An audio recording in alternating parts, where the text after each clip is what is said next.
Hey guys, what's up? We're back with another video. We're in the creative test world right now. We're finishing up the designs for this whole voting chunk system. We have the fly machines. I can't remember if I showed you guys these before, but here they are in effect in it.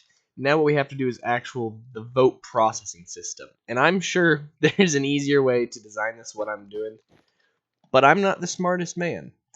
So right now what I'm designing is a system that in and of itself is pretty simple. All this does is this is the sensor. When the day comes, I'll pull a hidden lever. Well, it'll probably be more like a T flip-flop. But I'll pull a lever and this will drop. Then underneath we'll have a hopper, if I can find one. Okay, yeah, so we'll have a hopper right there. So people can rename their tags, drop their votes in. And then what we need is the counting and sorting system, where we can sort it between votes for me and votes for Jeremy. But real quick, let me get a button on the other side. I actually modified it a little bit because what I was running into is that there were issues with people would be able to close the voting early. So what this does is pretty much I'll have to break into the machine to turn off voting, but I'll pull the lever originally. It'll push this block in, and it's a regular piston, so it won't retract it. Ooh, and wait, real quick, I gotta modify something. Okay, redstone's been modified, so now this comes out. It'll deactivate this torch, which deactivates this line, which will pull this open, and up front, it'll leave the hopper exposed for voting, where you can throw your votes in here. And now we gotta get the counting system figured out, which that's gonna be complicated. Okay, so I have the sorter figured out. So pretty much what'll happen is one person's vote will be considered one item, the other person's vote will be the other item. This is the block space where it'll be thrown down. I just wanted to have a placeholder there. And if someone throws something that is non-registrable, it'll end up in that barrel. And then what'll happen is this item will be sent over here, and this item will be sent over here. I'm really blanking on how to make an item counter because I did that big system, but I don't really want to do that big system. And also, this counter has to go indefinitely, and then I have to be able to get the individual number. That's just a check to make sure system. So I have to find a way to make an individual item counter, which I may be here a while. I had 45 minutes on doing this just to get back from church to think of a better design. So I'm gonna go get started on that and cry that I wasted all this time. So just to explain it to you guys real quick, what we have right here is, once again, that's where it gets imported. That's where the excess items go. These go through the same things. This chunk is all the exact same as the original prototype over here. We get to here, and here's where it's different. So the way that this is going to start is that these first three are going to be in the up position. Dang, I broke that. Okay, those first three will be in the up position. These back three are in the down position. So right now it's even votes.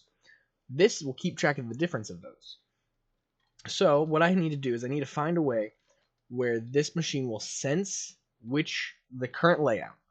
Then what it'll do is, let's say I'm upvote, he's downvote. So let's say that I get a vote. What I need to do is I need to make it where this is triggered to send that up. So now I'm winning the election. But let's say he gets 2 votes, then those will get sent back down. Now he's winning the election. Then at the end, I'll add a button where you press it and it does a sensor check. And the way that it'll do that sensor check is it'll basically go and say which one of these has more. And the way I'll probably do that is I'll do an if greater than a computer system, where it'll do if this is greater than this, so and so, if this is greater than this, so and so, if that's greater than that, so and so, if that's greater than that, so and so, and we'll see how that goes from there. But we'll have to have individual sensor relays that run off like that on each side. It's going to be very complicated, but it should be super cool if I do it right. So I'm actually just now realizing I've kind of come up with an automated abacus. So that's kind of cool. Okay, quick modification to the redstone, because what I'm running into is, in order to get the sensor pulse through, I would have to power the block, and the block would go power through. But the issue that we run into is once a piston extends, because this is powered, it wants to stay powered. So what I'm going to have to do is we're going to switch to a same concept, but now we're going to be doing it with 2 droppers facing inward at each other. Okay, now it feels like I'm actually making progress. I have a counter system installed where what it does is it senses if the item's in the top or bottom, and then if it's in the top, it allows this side's vote to go to the next one, whereas if it's in the bottom, it's stopped, or if it's in the bottom, it stopped. So right now, if I put another one in, this one will go to top to bottom, but this one will stay bottom. So just to prove that real quick, throw that in. Redstone pulse goes along. That allows access to that, but it hasn't triggered yet. So in this case, the person who I choose to be bottom would have 5 votes, and the person I choose to be top would have 1 vote. So this is a proof of concept. This is actually working. Let me replicate this on the other side. I actually should have it working now. Right now you can see it's kind of 50-50 split. Let me prove that real quick. So that's an upvote. That's a downvote. So what'll happen now is, let's say someone votes once for the up. So that'll get processed by the system, and then this one, nope, that one's now up. So now we have 4 upvotes and 2 downvotes. But let's say someone comes along and this side gets 2 votes. Then what we should see is up, up, down, down. And then those 2 are still down from before. So look, we got up, up, down, and down.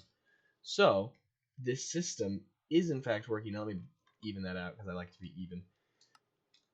So now what I have to do is I'm going to run a signal off of this block, which I think, yep, I can just place a torch and I'll just run it up directly off of that. And then these torches are how we're going to compare if the system is on or off. Actually, no, I probably want to run it off directly horizontal because this is all underneath everything else. So yeah, I'm probably going to want to run it off this way. I'm just now realizing that all of that has to fit underneath this. I'm going to have to dig out such a big hole. Why do I do this to myself? Constantly. I constantly do this to myself. Here's outcome 1. Outcome 1 is that by the end, votes tie out and nobody wins. No promises on this yet, but what I'm thinking is it's just an instant battle to the death. So what'll happen is, the way that it senses is if this is on and this is off, which, you know, that's tie, then a signal gets sent through this comparator into this piston. That piston pushes there. This will be full of, we'll say yellow, red fireworks is fight. So red fireworks start like rapid firing into the air. That means it's time to fight to the death. So what'll happen is him and I'll fight, and that'll be it. Now, this only happens whenever I will pull. There'll be a lever that I'll place down on a certain block, and what the block does is this is the activation switch. So there's going to be this little like redstone torch setup that's going to stop the different events from happening unless this switch is pulled. So what'll happen is I'll pull the switch, and you can see over there, because that's the event that got triggered, that happened, and then if I reset it, it goes back. So that's how the first event will happen. You wouldn't believe this, but I'm like 80% sure the system's fully done. I'm not going to finish building it in creative because getting the activation system to that is a bit of a struggle just to kind of think through. So instead, we're going to get all this built, and then I'm going to finish this last little chunk that'll be going right over there. I'll just finish that in survival because that, trust me, will make my life a whole lot easier to design in survival than it is right now, because getting the flip-flop of it going is not the easiest thing in the world when I don't have that physically built. And I'll be honest, I just don't want to figure out lining it up with between the buildings without being able to directly see it. So, we got to build this in survival now. I don't want to do it. Today's sponsors? Clippers. Honestly, every single one of you guys should have one of these. I've been working on some 3D prints for a new video I've been recording, and just getting all the little bits and pieces off wouldn't be possible without these. I have like 7 pairs of these. Just that's the sponsor break. Get you a pair of these. They're great. The brand doesn't matter. I've never had a bad pair of these. They've come with like every 3D printer I've bought. This one I bought anyways because it's just nicer. It has like better spring assist to it. But yeah, bye. Okay, so I spent a long time doing resource gathering because these suck to get. I had to find 2 different mushroom islands in order to get all that. Not fun. Don't. But it's such a nice block. But it's not fun to get at all. But I got all those, so I'm going to go terraform a platform to go put this on. Where's all my dirt? I know I have like infinite dirt. Yeah. So I'm going to go do some terraforming first, and then I'm going to do a time lapse of building it.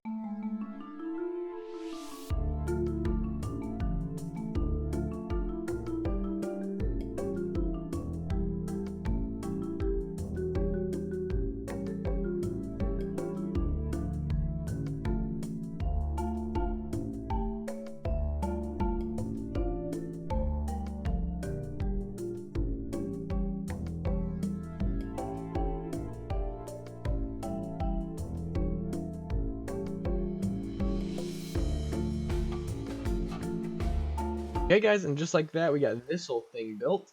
The voting hall, I guess is what we'll call it. I don't have the redstone inside of it done, but the interior's done, and 99.9% of the exterior. I don't have the carpets over because I don't have the heads built.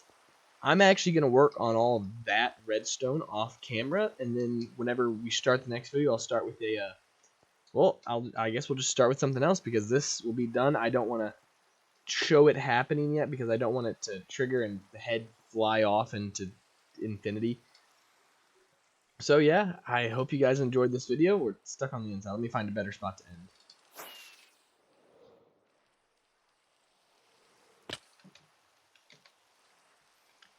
I hope you guys enjoyed this video. Thanks for watching. We're at 99 subscribers, which is absolutely insane. During the recording of this, I broke 1,000 views in a month, and honestly, just thank you guys so much. It really is awesome that you guys even care to like sit there and watch a thousand of you, not 1,000 of you, but like my video's been watched 1,000 times in the month of August. Like that, I can't even comprehend that, guys. And I'm just so thankful, and I just want to say thanks again, and I'll see you in the next one. Bye.